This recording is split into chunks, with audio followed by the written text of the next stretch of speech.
Okay, it is 5:32, and I'll call this meeting of the Local Agency Formation Commission to order. Madam Clerk, please call the roll to establish a quorum and read the meeting statements. Yes, Mr. Chair. Commissioners Frost. Here. Commissioner Jones. Here. Commissioner Carter. Here. Sorry. Commissioner Little. Here. Vice Chair Kaplan. Here. Commissioner Walton. Here. And Chair Desmond. Here. You have a quorum. This meeting of the Sacramento Local Agency Formation Commission is closed captioned and live streamed at youtube.com/Metro Cable 14. The recording of this meeting will be cablecast on Metro Cable 14, the local government affairs channel on the Comcast and AT&T U-verse cable systems. Today's meeting replays Saturday, September 14th at 2 p.m. and Tuesday, September 17th at 9 a.m. on Channel 14. The recording of this meeting can also be viewed at youtube.com/Metro Cable 14. The Sacramento Local Agency Formation Commission fosters public engagement during the meeting and encourages public participation, civility, and use of courteous language. The board does not condone the use of profanity, vulgar language, gestures, or other inappropriate behavior, including personal attacks or threats directed towards any meeting participant. Each speaker will be given 2 minutes to make a public comment and are limited to making one comment per agenda or off-agenda item. Please be mindful of the public comment procedures to avoid being interrupted or disconnected while making your comment. To make a comment in person, please fill out a speaker request form and hand it to the clerk's staff. The chairperson will open public comments for each agenda, off-agenda item and direct the clerk to call the name of each speaker. When the clerk calls your name, please come to the podium and make your comment. If a speaker is unavailable to make a comment prior to the closing of public comments, the speaker waives the request to speak, and the clerk will file the speaker request form in the record. The clerk will manage the timer and allow each speaker 2 minutes to make a comment. You can make a comment, send written comments by email to boardclerk@saccounty.gov. Your comment will be routed to the board and filed in the record. If you need accommodation pursuant to the Americans with Disabilities Act or for medical or other reasons, please contact or see clerk staff for assistance or contact the clerk's office at 916-874-5451 or by email at boardclerk@saccounty.gov. Thank you in advance for your courtesy and understanding of the meeting procedures. This concludes your announcement. Okay, thank you, Larice. I would ask Commissioner Kaplan to please lead us in the Pledge of Allegiance. Pledge. I pledge allegiance to the flag of the United States of America and to the republic for which it stands, one nation, under God, indivisible, with liberty and justice for all. Thank you. And also, you'll notice Commissioner Kaplan also recognizing our firefighter first responders, so appropriate on this 23rd anniversary of 9/11. And with that, I'd like to just ask my colleagues and those in chambers to join me for a brief moment of silence in remembrance of that event.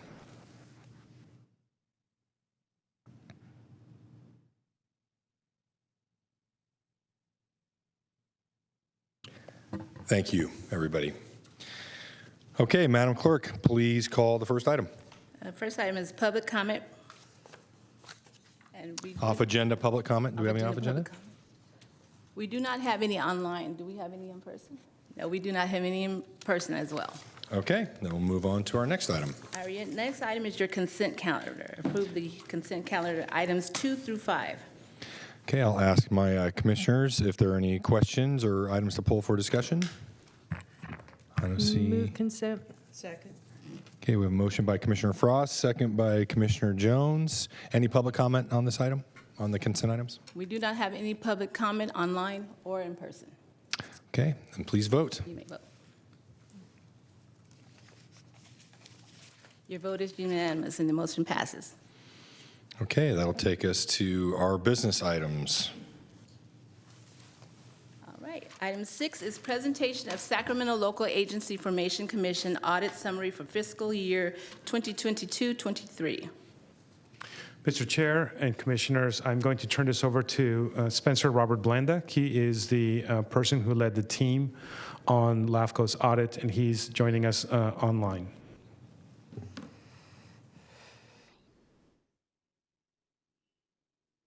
We can hear you.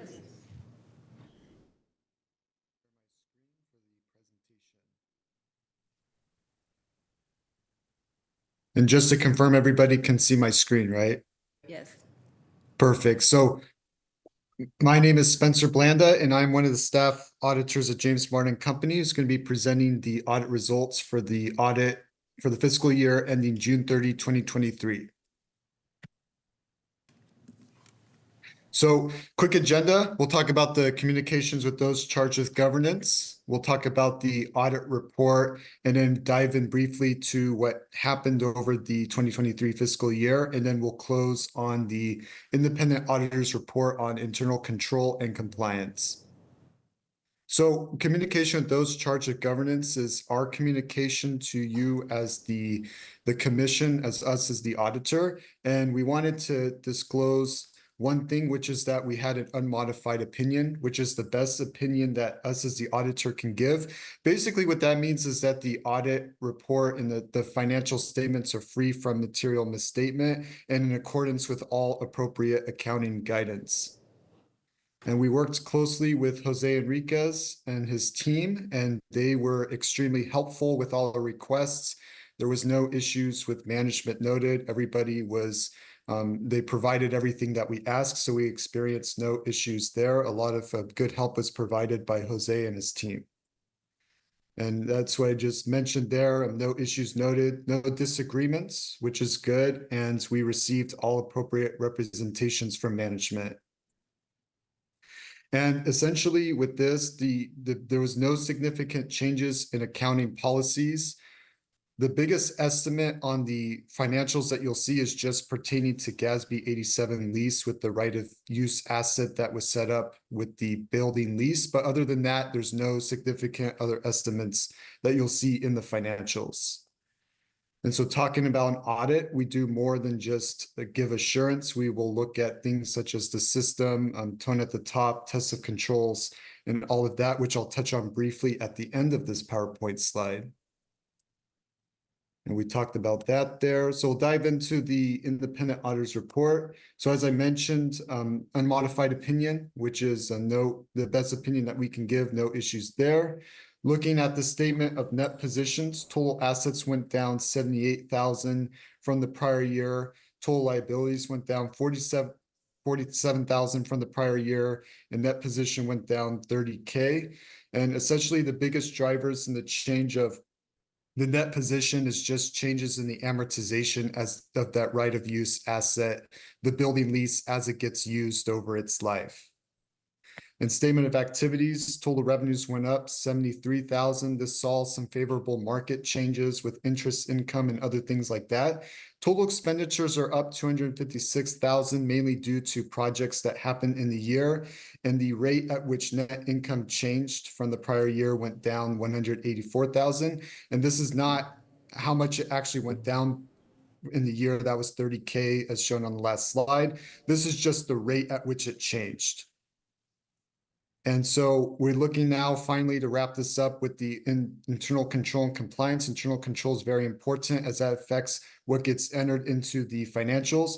We noted no instances of non-compliance with state law. We noted no significant deficiencies or material weaknesses in the internal control structure. So strong controls and strong tone at the top at management.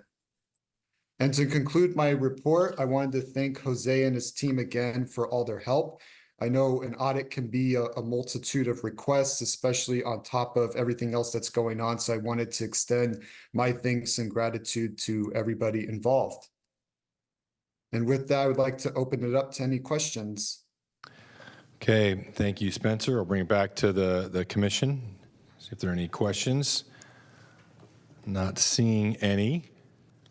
Do we have any public comment on this item? Do not have any public comment online or in person. Okay. And this is I appreciate your presentation, Spencer. Appreciate your kind words towards our executive officer as well. This is a receive and file, I believe. I'm looking at our council. Okay. Then we'll move on to our next item. Item 7 is consider the nominations for the Calafco Board of Directors, nominate Commissioner Desmond as a candidate for the county representative, and designate the voting delegate at the Calafco conference. Mr. Chair and Commissioners, at the conference, the the membership of the California Association of LAFCOs will be entertaining nominations for people to serve on the board of directors. You have already nominated Commissioner Jones to be the special district representative. There is a vacancy on the county representative seat, and Chair Desmond has indicated that he'd be willing to be nominated, and so that's one of the items for you to consider. The second thing is that there has to be a voting delegate that has to be named. And so that has not been determined yet. You need to designate a voting member who will be voting on behalf of this commission, as well as an alternate in case the voting member is not available. My recommendation would be to designate Chair Desmond to be the voting member, with Commissioner Jones being his alternate. And that concludes my report. And I will, before I entertain comments from my commissioners, note that I was strong-armed considerably by Commissioner Jones. There's no violence whatsoever. Be advised, be advised. Thank you, Commissioner Desmond, for stepping in for the Central Region and for the county representation. We appreciate it very much. Thank you, Commissioner Jones. Any other comments from commissioners? Do you need a nomination? We need. Two things. Move nominating Commissioner Desmond as a candidate for the county representative and voting delegate at the CalAFCO conference. Second. Okay, we have a motion and a second. Any public comment on this item? There's no public comment. I'm going to ask if that motion includes the alternate of Commissioner Jones at the CalAFCO conference. Yes. That's a second item. Not out loud. Yeah, I thought there was a second item. Anyway, I think we're going to be in concurrence on all this. You may vote. Please vote. Okay, your motion passes with a unanimous vote. Okay, thank you. We'll move on to item number 8. Item number 8 is receive update from the Personnel Ad Hoc Committee on the reclassification of the LAFCO Executive Officer and provide direction. Mr. Chair, your counsel will be providing this report. Thank you. Yeah, Deanne Gillick, General Counsel. Wanted to give a report to the full board on the activities of the ad hoc committee on personnel, as well as the activities of your executive officer and myself in coordinating with the county. Last February, the board took action to set up an ad hoc committee, and there were, 3 purposes of that committee initially, but the main purpose was to work with the county to evaluate and reclassify the LAFCO staff. As you know, LAFCO staff are county employees. There's a services agreement between the county and LAFCO. LAFCO completely controls the employees as far as their assignments. However, they are technically county employees. And the request at the time was to work with the county to reclassify all the positions, and in addition, called out the executive officer position. As some of you know, when the current executive officer was hired in 2001, the existing county allocated position was for principal planner, and we used that position to hire our executive officer. In 2002, the executive officer's salary was capped, it was maxed out, and at the top county salary step. And the direction by the commission to me was to work with the county to reclassify the executive officer position and to allow for a salary increase. Last summer, Jose Henriquez and I had conversations with the county staff and made the formal request for reclassifying all the positions, in particular the executive officer position, and to work with a new salary schedule on that. There were some delays, and finally in April of this year, that process started in earnest, where we received communications back and forth with county staff on working on reclassifying that. In July, we had quite a bit of a discussion on whether it was appropriate for the executive officer to be an at-will director position rather than remaining a civil servant. And in the county classification and county charter, in order to become an at-will employee, they must be designated by and under control of the executive officer. And I may be characterizing this not quite exactly correct, but the crux of it, according to the charter, is there must be a county ordinance that designates it as a department to be an at-will position. In July, we went back and forth, and I formally requested that we felt that it was appropriate that the executive officer be a director. County DPS responded at the beginning of August that based upon their evaluation, they weren't recommending it at this time. In looking at that, and I'm not involved in the county, I know the county deals with a lot. Our request is, to move forward on the reclassification of the executive officer position and to move forward with the salary adjustment. The current agreement with the county is that LAFCO controls the executive officer, so that still is the agreement with the county. So in that regard, the LAFCO controls the executive officer and provides direction and can make a determination that you no longer want him to be working at LAFCO, but he may or may not remain a county employee.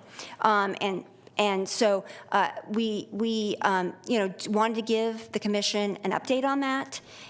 Formally, the commission has not requested that the county reclassify the executive officer position, or formally has not requested the salary increase. I have been questioned on that. So one of the purposes was to bring this to you and to confirm the formal commission request on the reclassification of the executive officer and the salary increase. I think that may help the county in their processing. There's still quite a bit of county processing that needs to occur. I am aware that there are county staff here. The Director of Department of Personnel Services is here, as well as some of the managers. So I think that they can respond as far as the status of where it is in the county process. So with that, I can respond to questions, provide more. Thank you, Deanne, and I appreciate you bringing this back to us for a status update. Also appreciate our county staff, our director, interim director Joseph Say, am I pronouncing correctly? And James, who've been working on this now. They're going to be making themselves available to answer questions from the commission if necessary, and demonstrate the county's commitment to getting this done.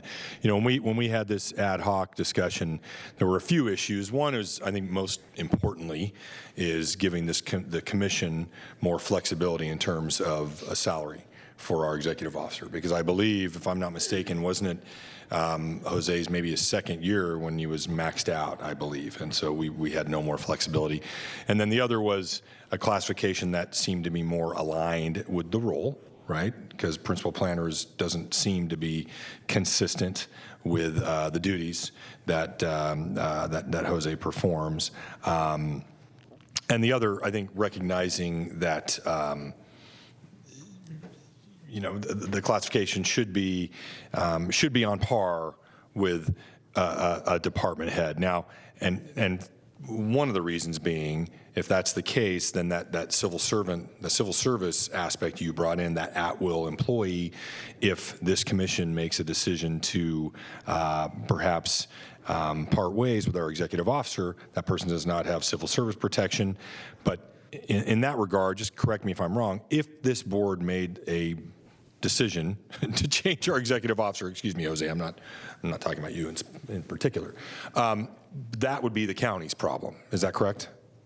That's the way the arrangement is currently, and that the LAFCO has the authority to part ways with the executive officer if it's the executive officer would remain a county employee and be a county concern, unless the executive officer is terminated consistent with the county rules, for cause, and consistent with the progressive discipline and the civil service rules. But that who would remain a county employee subject to that process.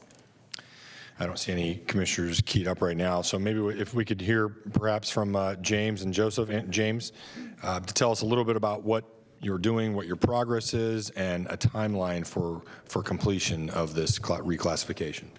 Sure. James Robbins, or I should say, good evening, commissioners, and thank you for having us. My name is James Robbins. I'm the Personnel Services Division Chief over ultimately the class and classification and pay unit that does this work.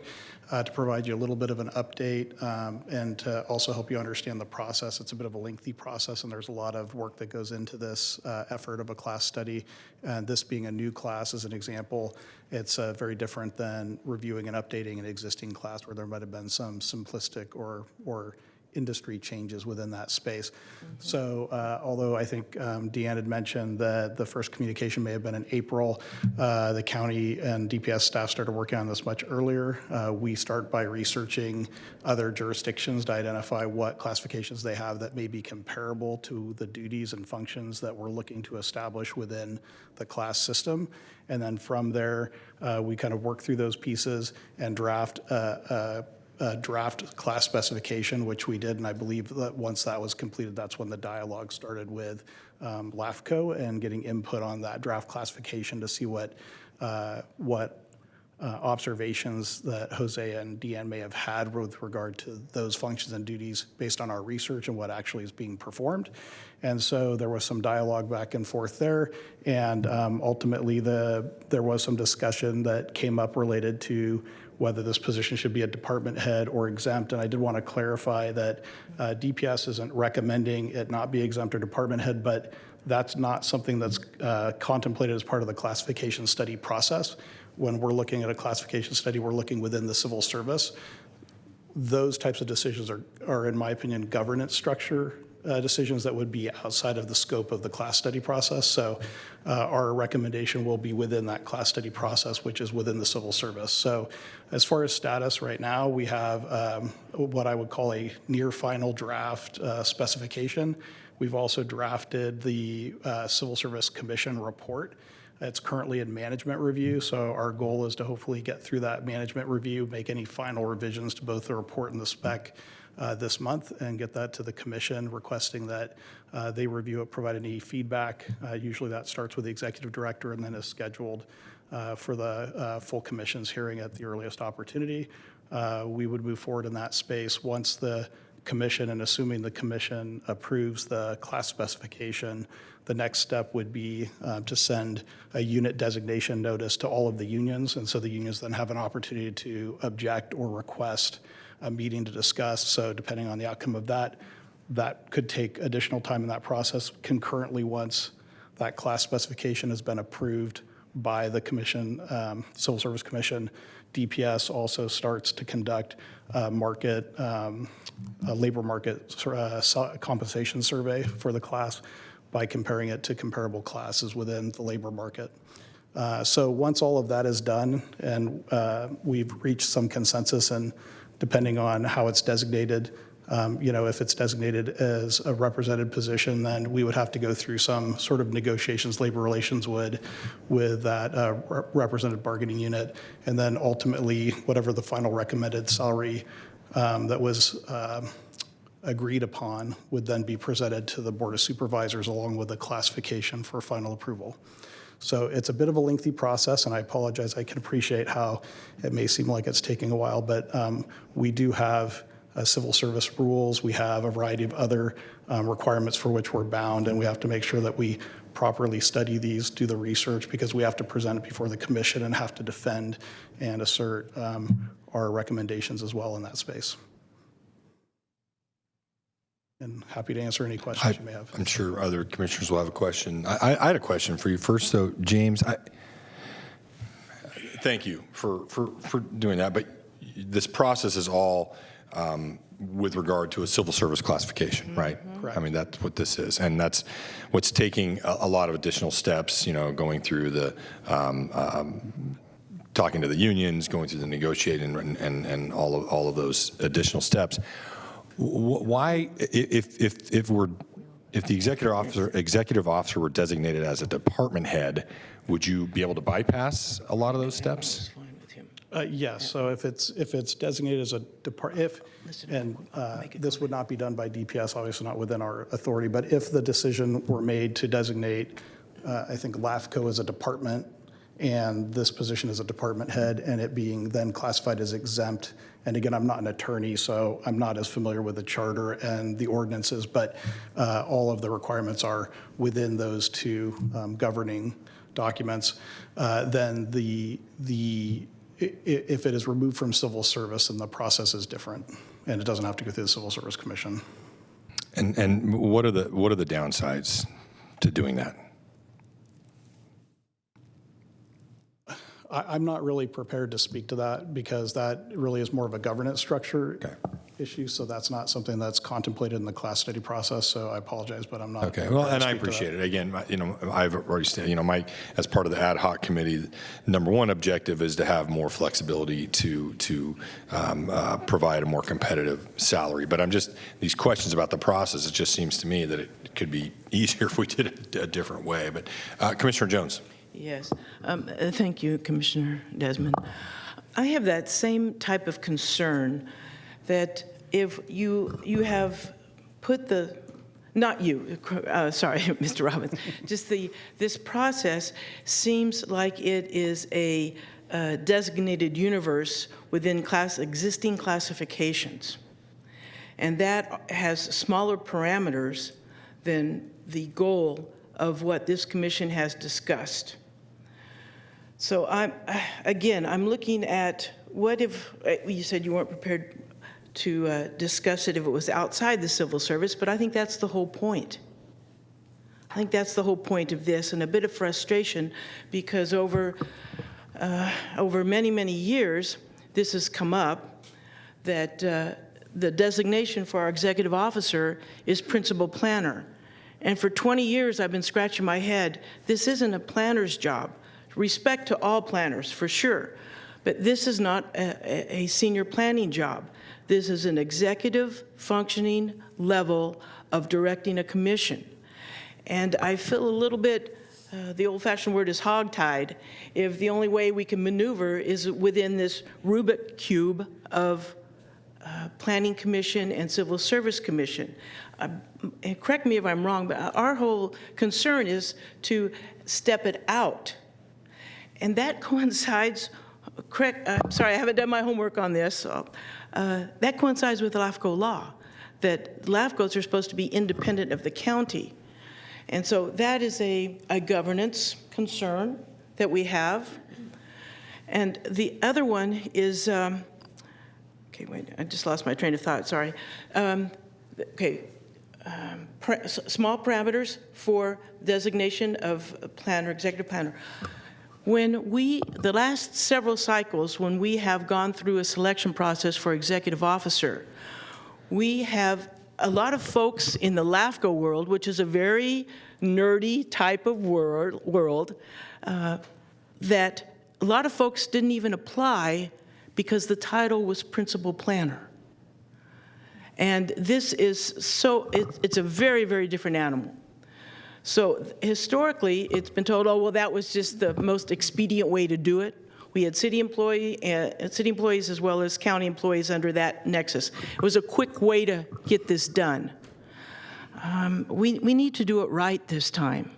So please help me learn about this alternative, because the goal, now, obviously our executive officer needs to weigh in as well, but I've always been puzzled by this. It's not a principal planner. It's an executive officer reporting to an elected body of commissioners. That's a different animal than civil service within the civil service parameters. That's my concern. We need to step out of that box and figure out what are the next best steps to take to achieve our goal of independent LAFCO commission. And please, if anyone has any other aspects, questions, it's time to dig into this. I've been waiting for 20 years. Let's dig into this.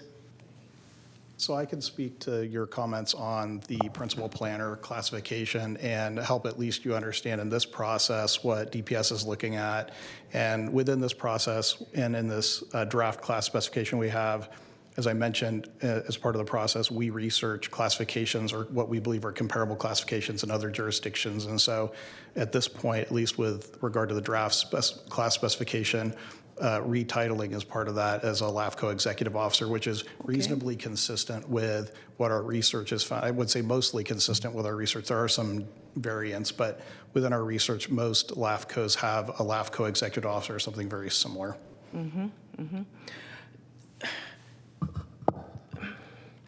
But if it's at will, I'm trying to avoid going through the appropriately laborious process that you mentioned, especially in regards to civil service positions. That's a very, very important aspect. But does an at-will employee, well, in that survey, did you survey the other 57 LAFCOs? I don't think we surveyed all 57. We usually conduct a sampling of what we consider comparable agencies. Okay, but you do have that data Yes, we looked at the class specifications. for LAFCOs? Yes. Okay. Well, LAFCOs, or I guess in some cases they are county classifications or other jurisdiction classifications for those LAFCOs. But within that space, LAFCO functions. Yeah, functions, that's true. We've been functioning for a while, that's good. But I am concerned, because what we're describing is the old thing of square into a round hole or a round peg into a square hole type of thing. And I think we need to really make it fit. And we could do a survey of at-will versus not at-will, because I do believe there are some LAFCO executive officers who are part of the civil service system. And as you all know, coming from public agencies, a lot of your department heads are civil servants and have the protections of the civil service system. And, coming from a public agency, that's not necessarily a bad thing. That's a good thing. It has checks and balances. So, I'll just say of itself, as we've all are part of public agencies that our employees are civil servants for the most part. There are, some advantages of when you have a city manager, a county executive, you can part ways for no reason or any reason. It's just, we're not getting along, we need to part ways. And that's some of the benefits and some of the risks associated with your leader of your organization. However, I will say, it can work being a civil servant, and we could do a survey if that's helpful. How many executive officers are civil servants? Because, your employee might want to be a civil servant because it does give him some protections, right? Well, does that help move the ball, Mr. Robbins? And, typically when you're on a civil service and you're a department head, you get a severance pay. That's a very typical public agency contract with an at-will employee, is that there's some pay associated with severance if it's for no cause. That's never been something we've talked about at this agency. So sometimes when you get at will, there's other things that come with that. So just throwing it out there. So I apologize. I'm not sure I was following your question. If you don't mind asking again. Okay. The question is, is it possible to, okay. We've touched on a lot of different aspects here. What is the cleanest, most elegant way to get the LAFCO executive officer into the lift up from the planner position? Would this type of survey, an in-depth survey of LAFCOs, would that assist or help enhance moving this process forward? Well, DPS is committed to moving this process forward. I think we're on track right now. I think things are moving. I appreciate there are some steps in this process within the civil service, but we already have the draft class specification. Things are moving forward, so we're on the right track. It is a lengthy process, and I apologize. I appreciate that it is a lengthy process, but also with over 800 classifications in the county, we have a fair amount of classwork that goes on. So we're managing a lot of different projects concurrently. But we are on track. Things are moving. This is part of the normal process. I would say that we are well positioned to keep this moving at this point, and DPS is committed to seeing this through to the end. I don't know. I'm probably not the appropriate authority to speak on establishing a separate department and going through that process of creating an exempt process, but I will say that I'm going to say at the very least it probably requires an ordinance change and a lot of various approvals. So I would speculate that it's probably not going to be any more expedient to go that route. Okay. Thank you very much for this discussion. Thank you, Commissioner Jones. Commissioner Kaplan. Thank you. I don't quite know who I'm asking the question to, but I have, in my mind, we have process, governance, salary, title, and conflict. So, can we, as a LAFCO board, do we have the authority to change his title and his salary and direct the county to do whatever they need to do to come into compliance? LAFCO board can ask. Technically, Jose is a county employee. So the LAFCO board can ask, can make the request, and, however nice or direct you want to make that request. Technically, in order to make the change, that we will require approvals by the county.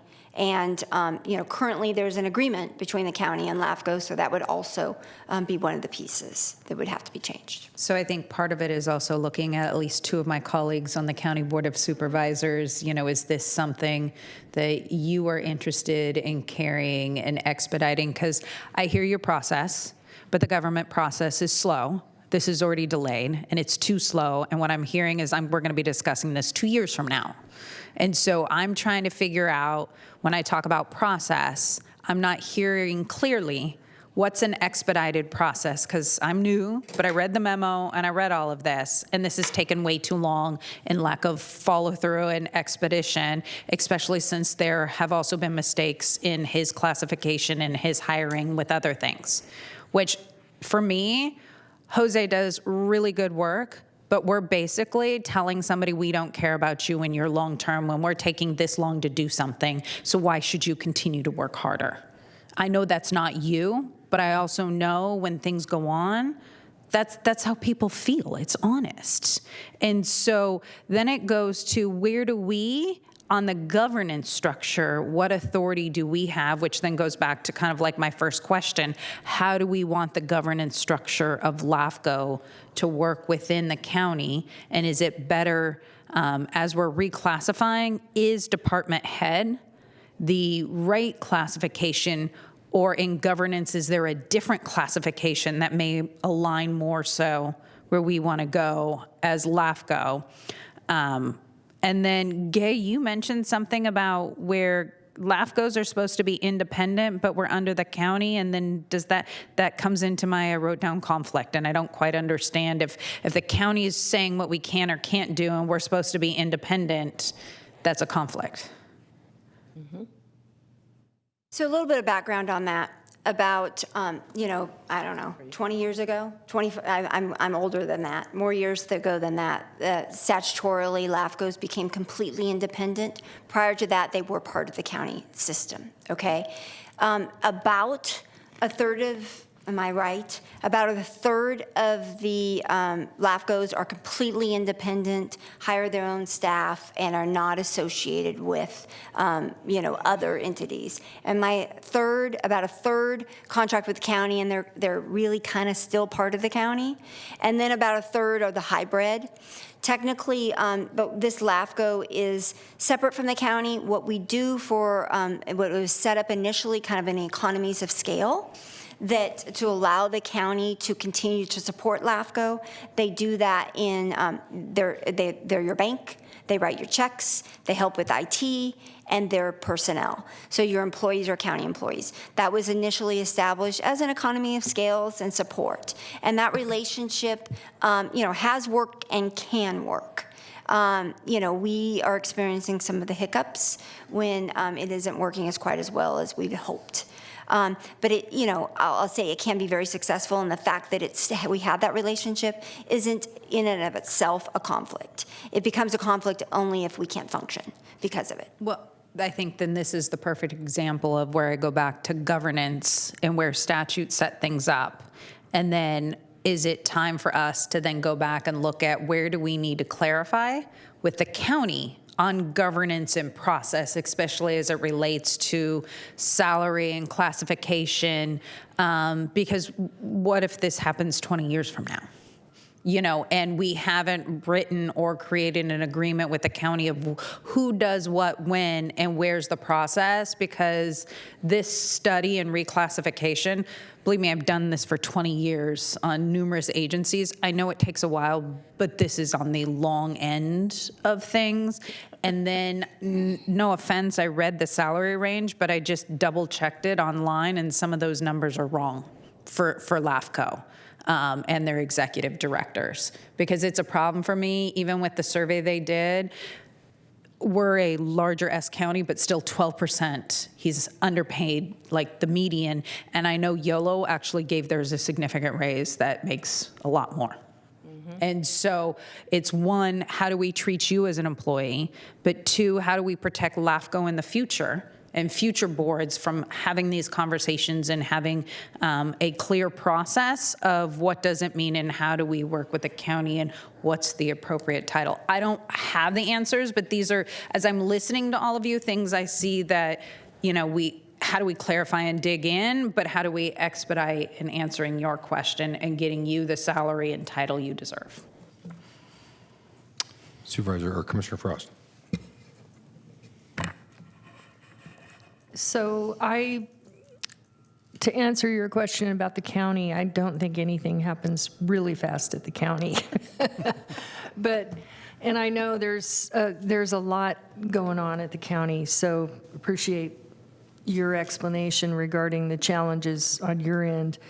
But one thing I wanted to say is part of me feels like we obviously we wish we had the information quicker, but we don't have enough information to know what's the best option.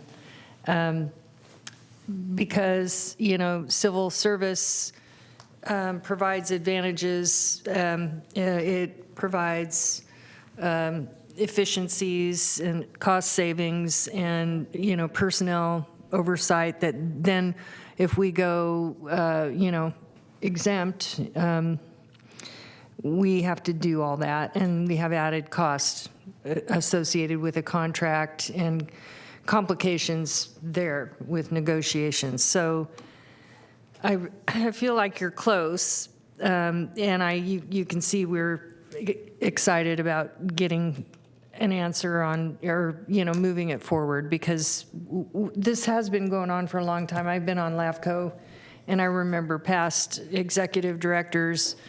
We went through the same frustration over and over with two while I was here before Jose. So I kind of feel like we would be doing ourselves a disservice if we didn't get the information that they're collecting to understand what's going on with other LAFCOs and be able to, and not just LAFCOs, other organizations in the county. There's people who are heading up departments who are treated like executive department heads, and they're not classed. They don't have that lower classification. So I think LAFCO is pretty intense, what we do, and I think what he does deserves a completely different classification. But I feel like we need more information, and you said you could have it by next month, right? So As far as what we expect to have by next month is the completed draft classification and civil service report submitted to the Civil Service Executive Director by the end of this month. yeah, LAFCO staff and LAFCO is going to see the draft classification before it's forwarded to the civil service, so that LAFCO is aware of what the recommended executive officer job description is going to be prior to or simultaneously with it being a process. I don't want to hold up the process, but I do think it's very important that the commission reviews what the job description is going to be. Yeah, because proposed. that could inform our decision in a big way. I mean, if it's just right out of the chute an insult, we'll go the other path. and go at will. James? Yeah, we can provide a copy of the draft specification Waste our concurrently. I wouldn't want to do it consecutively because I think it would add time to the process, and I'd like to keep things moving. We certainly don't want to delay more than we have. I have a few points. I know you did. Just a few points of clarification here. Even this would not be happening unless the county agreed to it. This LAFCO board cannot force the county to change this classification. The county only does it because of influence by the LAFCO board. There is no authority the LAFCO board has to make this happen. Is that accurate? That is correct. It has to be done by the county, yes. And I think, and we have, Supervisor Frost and I have both had conversations with our county exec and our county council about this very thing and about the best resolution. I do think a totally separate department head is probably a better solution. But you mentioned, Deanne, I didn't realize that some LAFCOs actually do have civil service protection for their executive officers. I did not know that. So it's not so maybe there are other things. And Jose, am I speaking out of sorts? I believe so. I think I'm thinking of two people I know that I think are civil servants. Yeah. And I can research it, but I believe so. But be that as it may, let me finish, please. Be that as it may, we are down pretty far down this path already. It seems to me, and James, just so I'm clear, it's executive officer is the title of the classification that you are submitting. I see Joseph. In the draft class specification, I believe, I'll just confirm here, but I think it's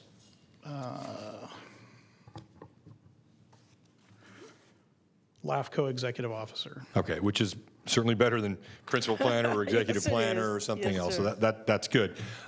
What I'd like to see happen is keep this going with all deliberate speed. It seems like we could later on, with more maybe successful influence by LAFCO, the commission, and the supervisors assigned thereto, change that completely to an independent department head, right? Without tying up this process. That's kind of just my thought. I'm thinking out loud.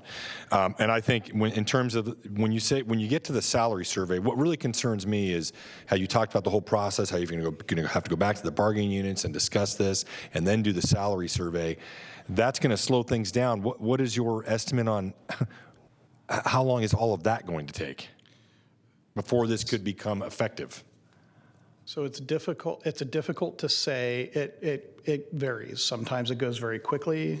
Sometimes the bargaining units don't have any objections or concerns and it moves quickly. Sometimes they want to meet, and oftentimes the delay there is their availability and when they're available to meet with their representatives. But it can vary. So it's hard to put a number on it. I mean, best case scenario, we could probably move through that process in, maybe a month or two, but it could take longer. And Okay, so we're not talking 6 more months. no, I would be surprised. I think on to the earlier comment. I mean, if we're still talking about this in 2 years, then there's probably some serious issues going on. If we're still So, talking about this in a year, yeah, that's a I mean, big problem. we're kind of. I would say we're probably halfway through the process. So with luck and speed on our side, if the commission's able to schedule it reasonably quickly, and we don't have any control over that either, but we can certainly try to encourage things. But Supervisor Frost and I can behind the scenes be, obviously pushing as well. And then on the salary survey, Commissioner Kaplan mentioned, I think were you referencing the survey that was attached? Okay, so that was, so when you do a salary survey, we'll be able to see that, I hope, as well, to make sure it is an accurate reflection of comparable counties, correct? I mean, can you make that commitment to it? You'll share the information with the commission as to the counties that you were comparing, correct? Or I surveying? would say at a point, I'm not sure exactly at what point in that process that would be shared, but I think we could get there. But depending on the unit designation process and the union's involvement, there may be. There's going to be an opportunity to share it. I just don't know exactly at what point. But what I will tell you is that we have a standard methodology that we follow in the county for compensation surveys, and we will follow that model here.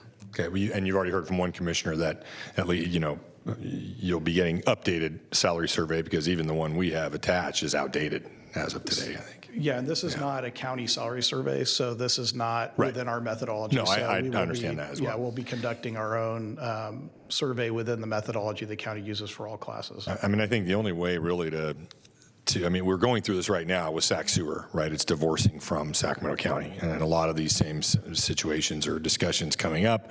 That's probably the only way where this LAFCO commission has complete and total control over all of these processes is if it's completely independent of the county. Isn't that right, Deanne? I mean, maybe you could build in certain things through the contract, but.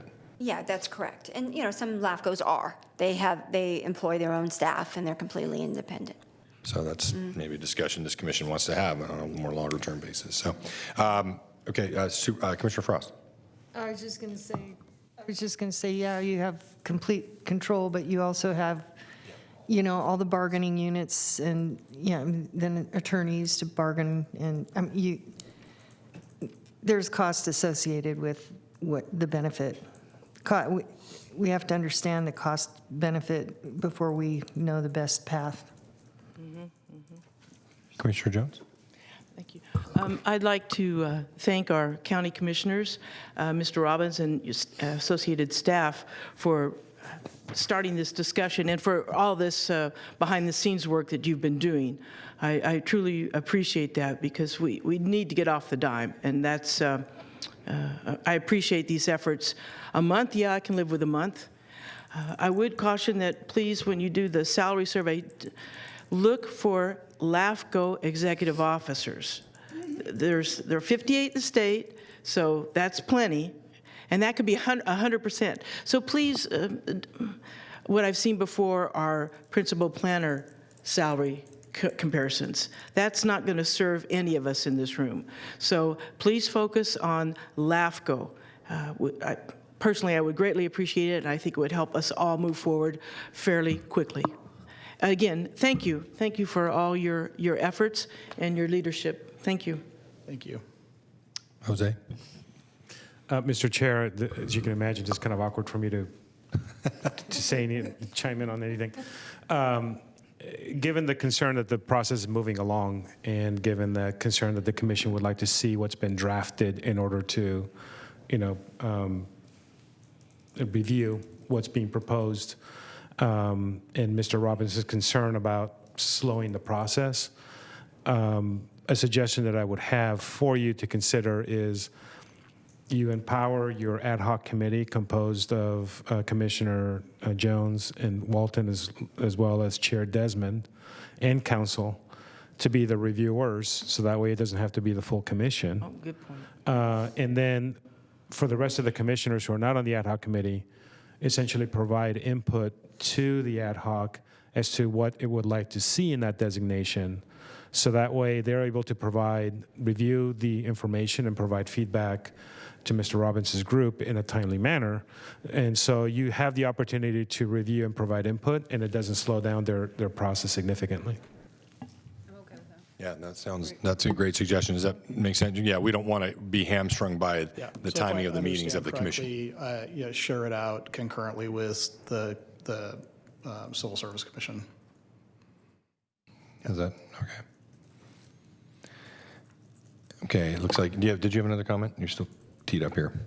Well, James, I mean, I realize this is not your decision on initiating this, but it is in your hands now, and I know you do have a lot of control and influence on how quickly this moves along. I think you've pretty much heard from everybody up here that we would like to see this done with all deliberate speed, Joseph, and I'll echo these conversations with Sylvester and David, certainly, as you can expect. But I really appreciate you here.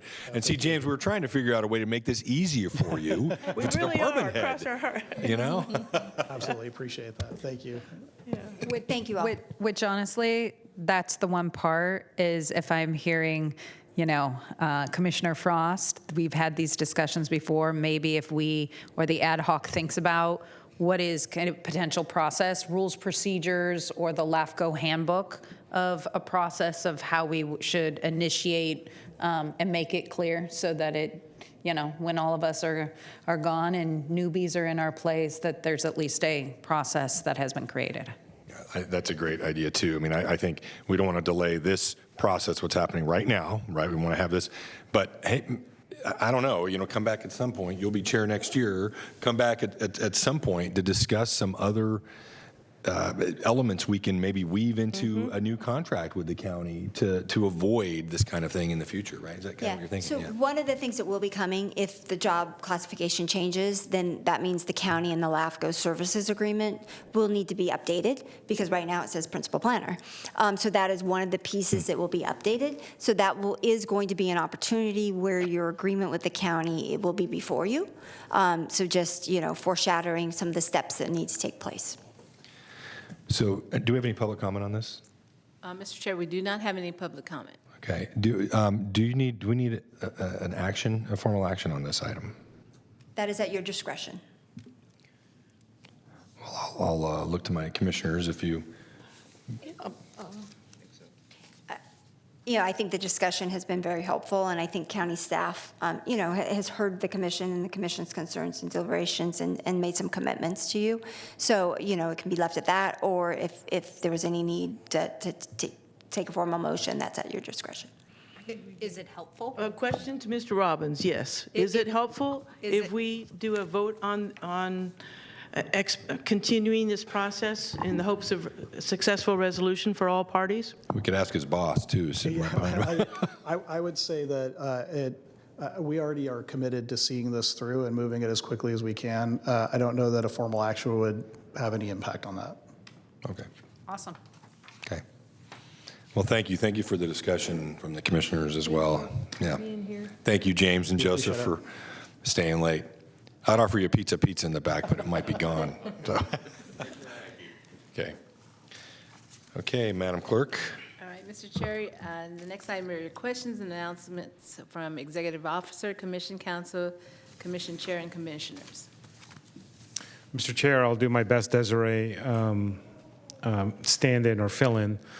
She is actually attending the joint board meeting between Sac Suburban and Del Paso Manor.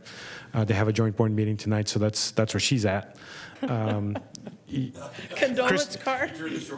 Yeah, Christy Grabo is also attending a different meeting. So thank you for providing us with two analysts, because then it allows me to be at three places at the same time.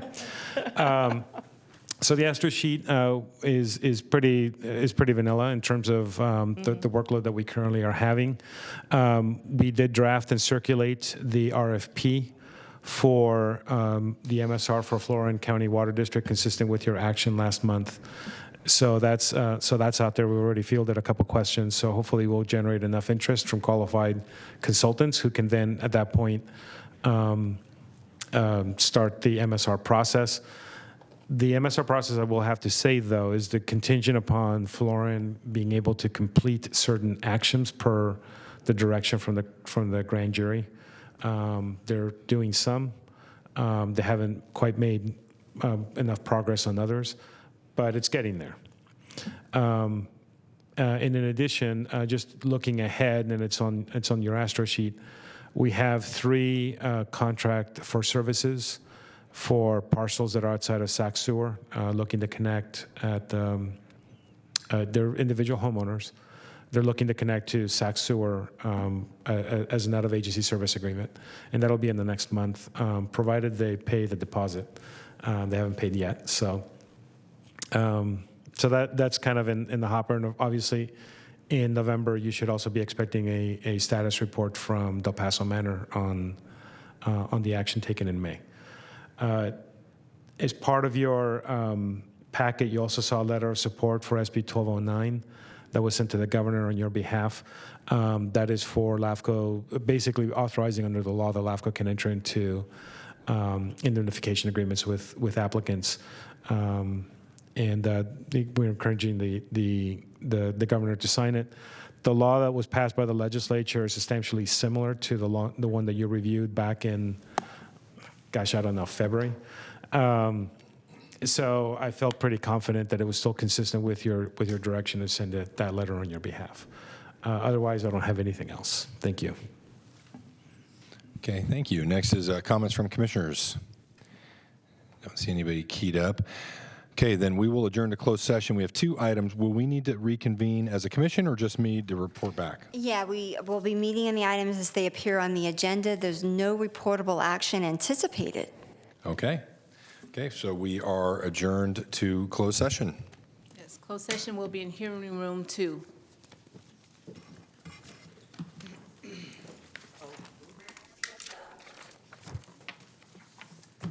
Wherever hearing